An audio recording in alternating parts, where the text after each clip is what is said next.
The night I went to see my girlfriend and her mom opened the door and said, "We need to talk." I knew this was not going to be a normal visit. My name is Jake. I am 27 and I live in a small one-bedroom apartment in Austin, Texas.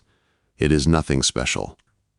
The carpet is old, the bathroom fan makes a loud buzz, and my kitchen window looks out over a parking lot and a noisy taco truck. I work as an electrician for a local company. Most of my days are spent in half-built houses and hot attics, running wires and fixing things people think are just not working for some reason.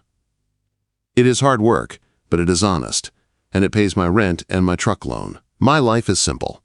I wake up before sunrise, grab coffee from the same drive-thru that knows my order, work all day, come home tired, shower, and collapse on the couch. Maybe I order takeout.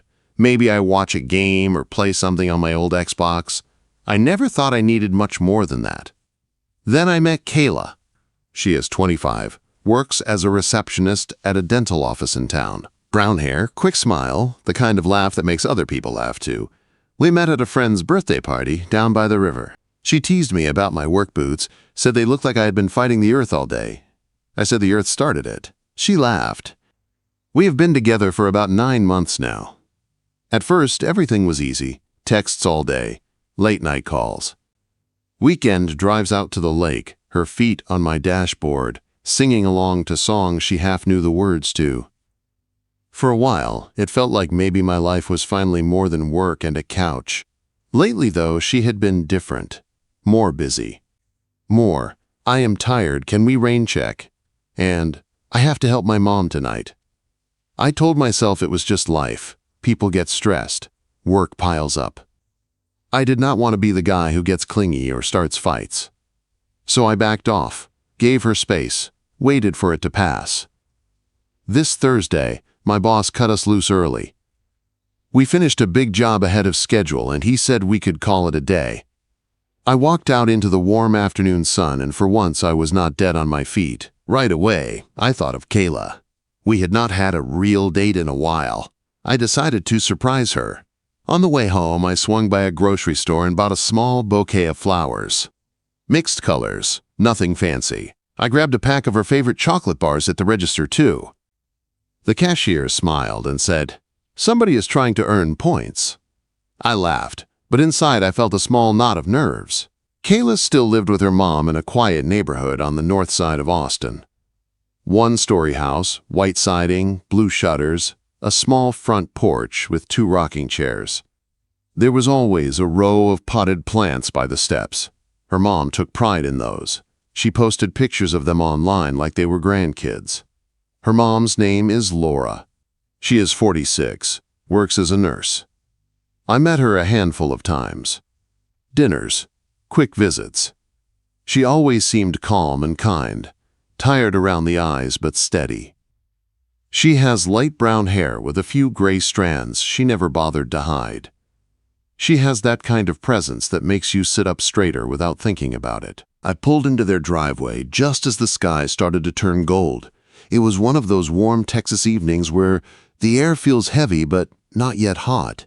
Kids, bikes lay in a yard across the street. Someone was grilling nearby. The smell of meat and smoke drifted over the quiet street. Kayla's car was not in the driveway.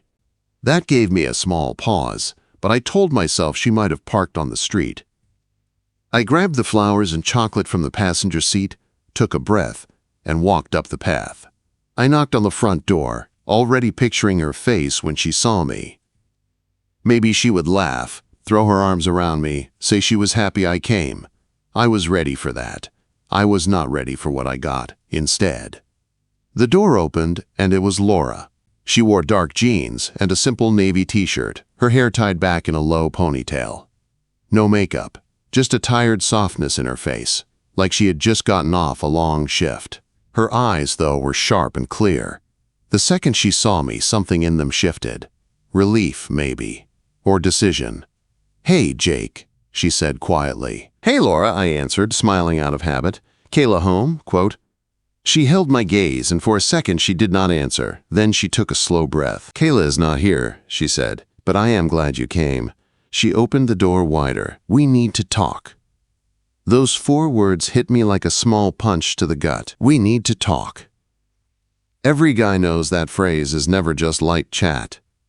My fingers tightened around the flowers. The chocolate bar wrapper crinkled under my grip. I tried to keep my voice level. Is everything okay? She stepped back, giving me room to enter. Her face was calm, but her jaw was set, like she had made up her mind about something hard. "Come in, Jake," she said. "Please." The house smelled like lemon cleaner and something warm, maybe coffee or baked bread. A small lamp was on in the living room. The TV was off. The place was neat, but there was a blanket half folded on the couch, like someone had been sitting there, thinking.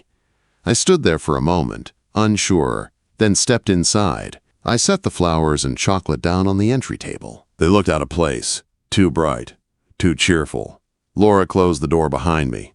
The soft click of the lock sounded louder than it should have. "Sit down," she said, motioning toward the couch. I sat. The cushions dipped under my weight. My hands felt heavy. My mind raced. I thought of Kayla. Was she hurt? Was this about us? Had I done something wrong? Laura took the armchair across from me. She did not rush. She crossed her legs, rested her hands on her knee, and looked right at me. For a minute, nobody spoke. The clock on the wall ticked. A car drove by outside. I felt like I was waiting for a judge to read a sentence. "Jake," she said finally. "Before I say anything, I need you to promise me something." My throat felt dry. "Okay." "Promise me you will listen all the way through," she said. "No walking out, no cutting me off. Just listen. You deserve the truth, and I need to say it right." The way she said, "deserve the truth," sent a cold line down my back. "I promise," I said, even though my chest felt tight. She nodded once, like that was what she needed to hear. "Good," she said, "because this is not easy, for you or for me." She glanced at the flowers on the table, then back at me. There was a small pain in her eyes when she saw them. It made my stomach twist.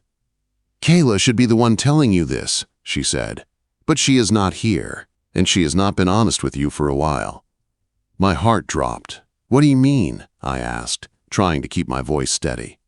Laura took another breath, slower this time. The kind of breath you take before you tear off a bandage.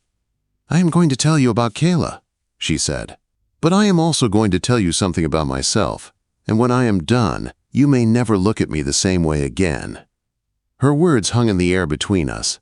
My pulse hammered in my ears. I stared at her, feeling the ground under my feet shift even though I was sitting. She held my gaze, eyes steady, and leaned forward just a little. "First," she said, her voice low but clear, "you need to know where Kayla really has been when she told you she was working late." Quote. Laura looked straight at me as she spoke, and there was no hesitation in her eyes. "Kayla has not been working late most of the time," she said. "She has been with someone else." The words hit like someone had knocked the air out of my lungs. I stared at her, waiting for her to laugh, to say it was a joke, a mistake, anything. She did not look like she was joking. "With who?" I asked, my voice rough. "A guy from her office," she said. "His name is Mark. He is older than she is, divorced. He has money, a nice car, and he likes to show it off." I almost laughed at that, not because it was funny, but because it sounded like a cheap movie. But there was nothing fake about the way Laura's face looked. Tired. Sad. A little angry. "How do you know?" I asked. "I have seen his car in the driveway when she told you she was working," she said. "I heard them in her room. I did not want to, but this is a small house. And last week she left her phone on the table while she took a shower. A message came in from him. I was not trying to snoop, but it was right there. Quote." She swallowed, her fingers curling into her jeans. "It was not work talk," she said quietly. "It was about missing her hands, her lips. About last night and next time." My stomach turned. The room felt hot all of a sudden. I leaned back into the couch, staring at the ceiling for a second, like maybe the fan could spin this away. "How long?" I asked. "A couple of months at least," Laura said. "Maybe longer." I kept hoping she would tell you herself, that she would end it or be honest with you. But she did not. She kept using my name as an excuse. saying she needed to help me or I needed her here, when really she was doing the opposite of helping. Her voice shook on that last word. She blinked fast and looked away for a moment. I looked at the flowers on the table. The bright petals looked fake now.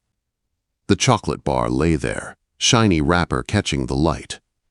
It all felt stupid, soft, pointless. "Why did you not call me?" I asked quietly. "Why wait until now?"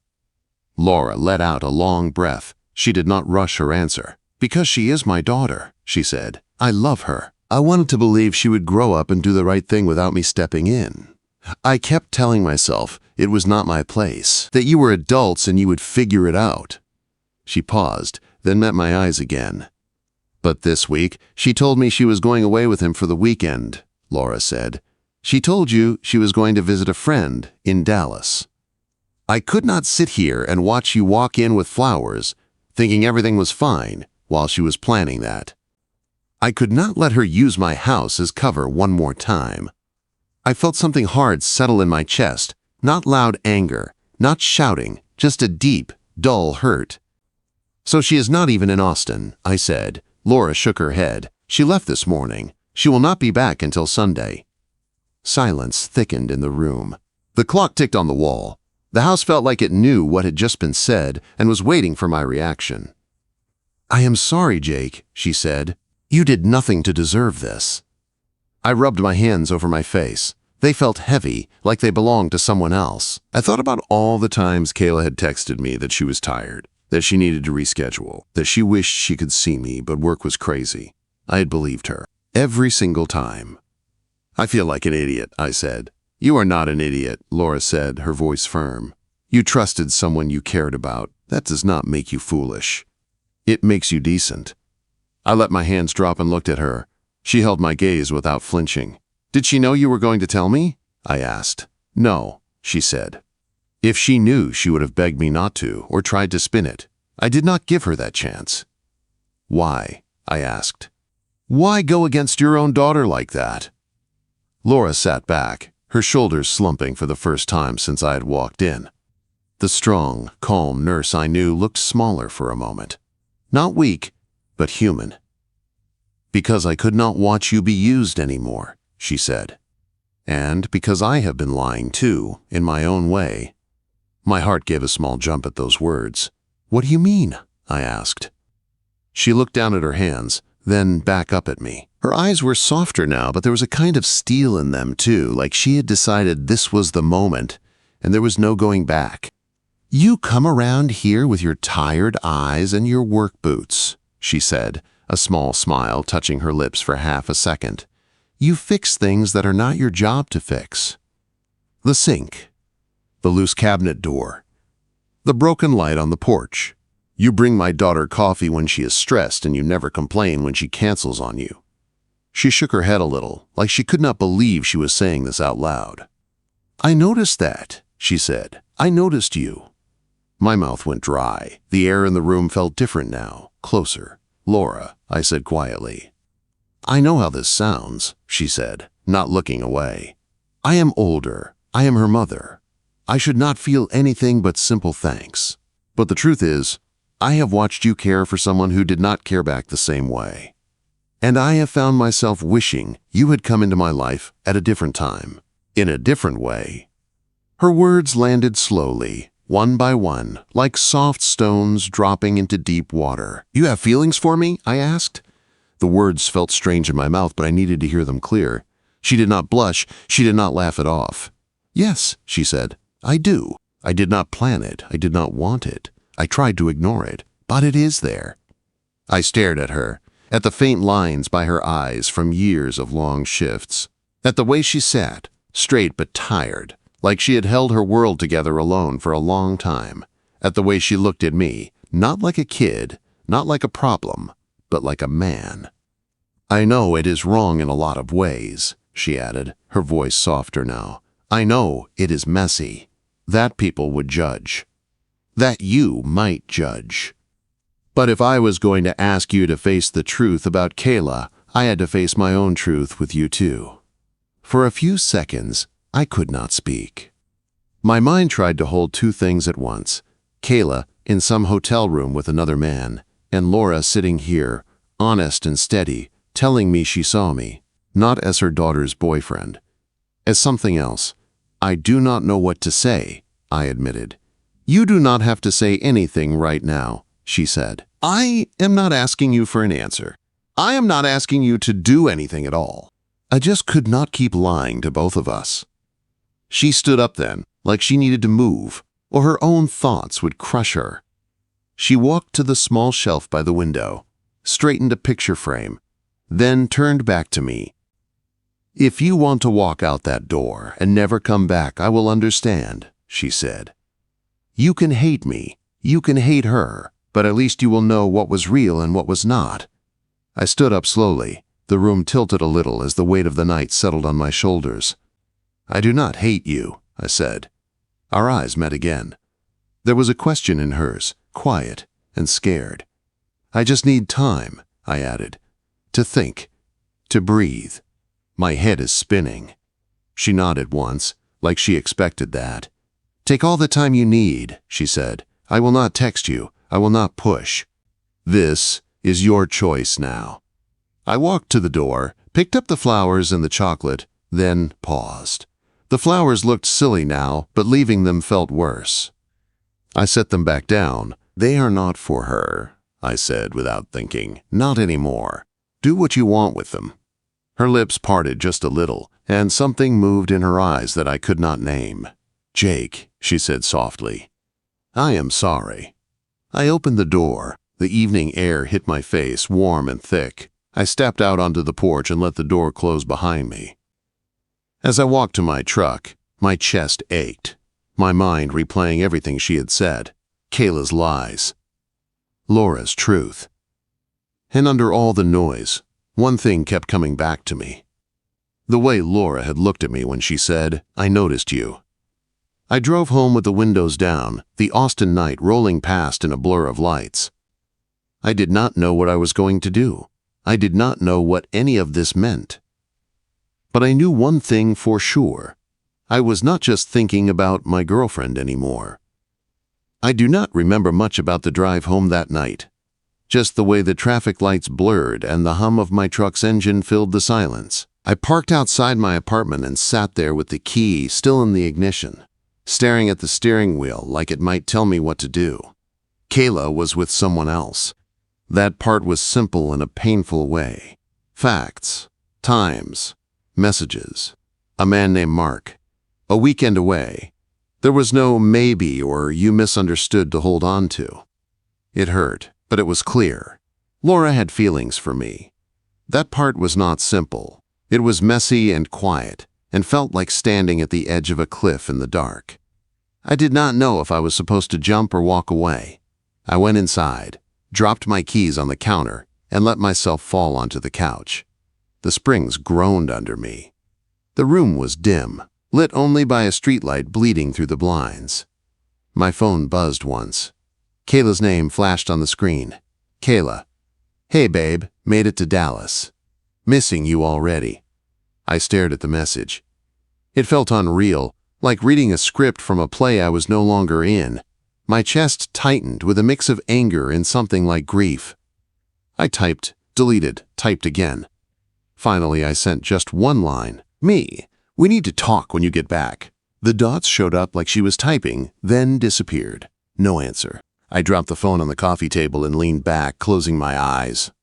Laura's voice echoed in my head. You trusted someone you cared about. That does not make you foolish. It makes you decent. I did not sleep much that night. I would drift off, then jerk awake, my mind replaying everything in pieces. Kayla's laugh, her late-night excuses. The way Laura had looked at me when she said, I noticed you. By morning, my eyes burned, and my head ached, but my decision felt clear in a dull, heavy way. This could not wait. I could not sit through more lies. When Sunday rolled around, Kayla texted again. Kayla, home. Want to come over? I stared at the message for a long second, then replied. Me. No. Meet me at the coffee shop by the river, 30 minutes. "Kayla, is everything okay?" "Me. Just meet me." I showered, pulled on clean jeans and a plain gray shirt, and drove across town. The coffee shop was a small place near the water with chipped tables and a chalkboard menu. I had brought Kayla there on our third date. We had shared a muffin and talked until they closed.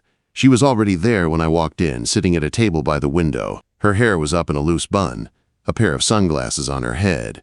She smiled when she saw me, but there was a flicker of something else in her eyes.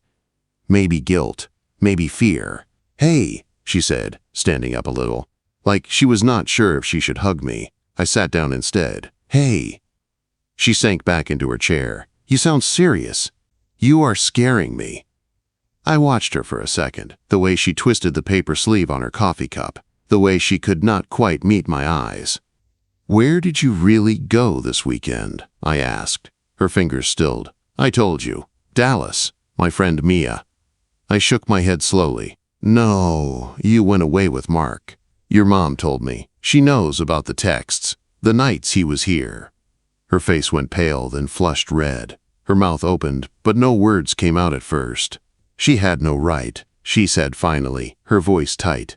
"That is my life. She always sticks her nose where it should not be." Quote. I let out a short breath. "Kayla, this is not about your mom. This is about you and me. Is it true?" She looked down at her hands. Her shoulders sagged like a balloon losing air. "Yes," she whispered. "It is true." The coffee shop hummed around us. Mugs clinked. Someone laughed at a table behind me. A song played faint and distant. None of it touched the space between us. "How long?" I asked. "A few months," she said. "It just happened." He flirted. I was stressed at work, and I did not think it would be serious. I thought I could handle both until I figured out what I wanted. "You thought you could handle both," I repeated. She winced. "I know how that sounds. I am sorry, Jake. I never meant to hurt you." "You did," I said. My voice was calm, but it felt like something inside me was tearing. "Every time you lied, every time you used your mom as an excuse, you hurt me. You made me feel like things were just off because of work. You let me think it was my fault for wanting more time with you." "I did not want to lose you," she said, her eyes wet now. "You are good, Jake. You are steady. Mark is fun and wild and stupid, and I got caught up in that. I thought I could decide later. I know that was wrong. I know." She reached across the table like she was going to grab my hand. I pulled mine back. "Do you love me?" I asked. She swallowed, her lip trembling. "I care about you a lot. I do. But I do not know if I am ready for the kind of love you want. You talk about saving for a house, about future stuff. That scares me. I feel young. I feel like I am missing something." The honesty stung almost more than the lies. "You could have told me that," I said. "You could have sat down with me and said you were not ready. Instead, you found someone else and let me keep showing up like nothing was wrong." "I know," she whispered. "I am sorry." "I am so sorry." A tear slid down her cheek. Months ago, I would have reached out and wiped it away. Now, I just watched it fall. "We are done," I said. She looked up fast. "Jake, wait, please. We can fix this. I can end things with him. I can try to do better." "You already chose," I said. "Not just once. Over and over. I cannot trust you now, and I do not want to be someone's safe option while they chase someone else." Her shoulders shook. She nodded slowly, pressing her lips together. "I understand," she said, her voice barely there. "I do not blame you."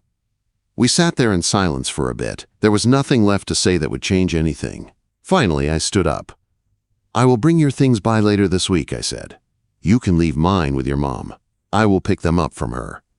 She flinched at that, but did not argue. "Goodbye, Kayla," I said. "Goodbye, Jake," she whispered.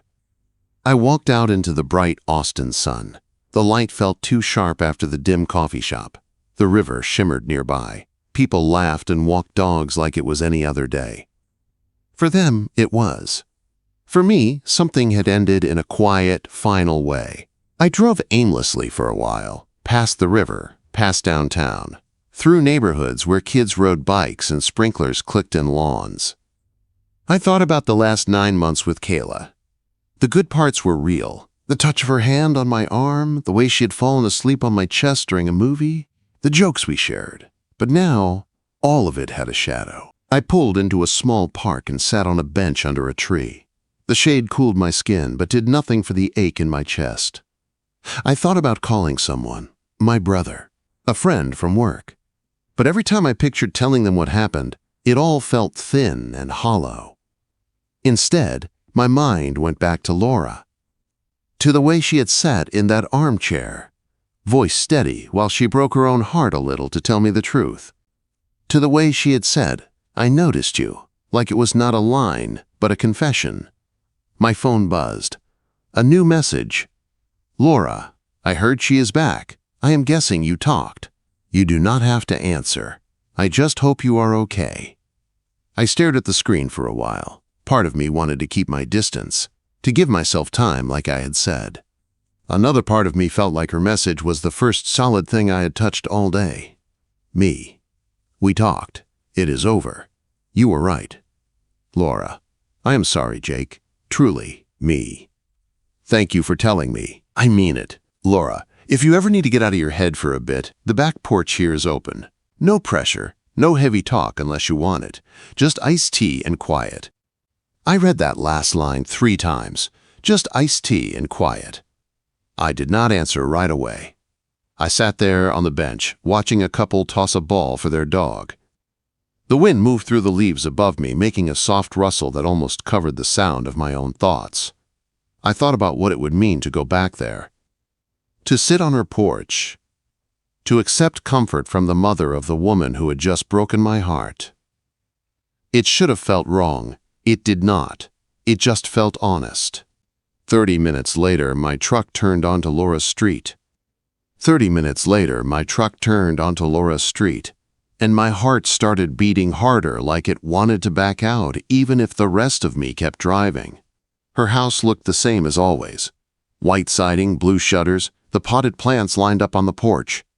It was late afternoon, the sun starting to slide down, casting long shadows across the yard. A light breeze moved the leaves on the trees, and somewhere down the block a lawnmower hummed. I parked at the curb and just sat there for a second with my hands on the steering wheel. Part of me felt crazy for coming. I had just broken up with her daughter a few hours ago. Now I was here, answering a simple text that did not feel simple at all. Just iced tea and quiet. I took a deep breath, got out, and walked up the path. Before I could knock, the front door opened, and Laura stepped out. She wore soft gray sweatpants and a loose black t-shirt, her hair pulled up in a messy bun.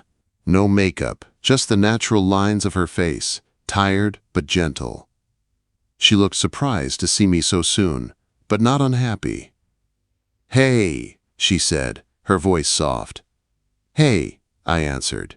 We stood there for a second, both unsure what to do. Then she stepped aside and motioned toward the side of the house. "Come on," she said. "We will go out back." I followed her through the kitchen and out the sliding glass door onto the small porch. There were 2 chairs, a little table between them, and a view of the yard with a patch of grass and some flowers along the fence. A pitcher of iced tea sat on the table sweating in the heat, with 2 glasses already set out. She had been ready, whether she expected me to come or not. We sat down. The wood under my chair creaked. She poured tea into both glasses, the ice clinking softly. For a while, neither of us spoke. The air was warm but not bad, and the hum of insects filled the quiet. "How did it go?" she asked finally, keeping her eyes on her glass. "It is over," I said. She admitted it, said she was not ready for what I wanted, said she liked the thrill with him. Laura's jaw tightened for a second, then relaxed. "I am sorry," she said. "Even when you know the truth already, hearing it still hurts." "Yeah," I said, "it does." I took a sip of the tea. It was cold, sweet, and bitter all at once. Kind of like how the day felt. "I did not tell her you told me everything," I added. "I figured that is between you and her." Quote, "She will find a way to blame me anyway," Laura said with a tired half-smile. "She always does when things do not go how she pictured, but she made her choices. You did what you had to do." We sat in silence again. I watched a bird hop along the fence, tilt its head, then fly off. My chest still hurt, but the sharp edge of it was dulling a little. "I keep wondering," I said quietly, "if there was something I could have done different. If I was too much, not enough, too boring, too serious, I do not know." "You loved her the way you knew how," Laura said. "That is not a flaw. Some people are not ready for steady. They think chaos is more exciting. One day maybe she will realize what she lost. That is her path, not yours." I looked at her. "You talk like you have been here before." She gave a small, rueful laugh. "I have, with my husband, with a few people after. I spent a lot of years wondering what I could have done different. At some point I realized I could either keep blaming myself, or I could accept that some people just do not know how to hold something good when they have it." The way she said it made something in me unclench.